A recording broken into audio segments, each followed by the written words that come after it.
Tila performative o malapelikulang tagpo ang eksena kanina sa Sandigan Bayan.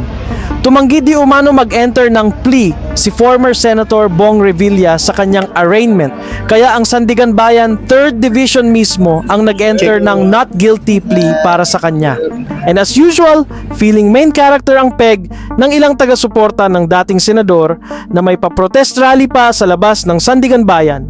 Ang tanong, wala bang trabaho ang mga hakot na ito at lunes na lunes ay nag-iingay para sa kanilang idolo kuno na ilang beses nang nasasangkot sa mga kasong pandarambong? Dapat na managot.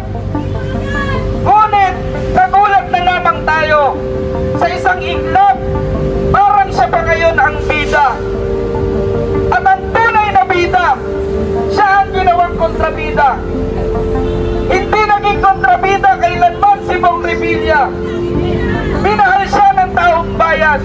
Naglingkod siya sa probinsya ng Cavite hanggang sa buong bansa ay kanyang pinaglingkuran.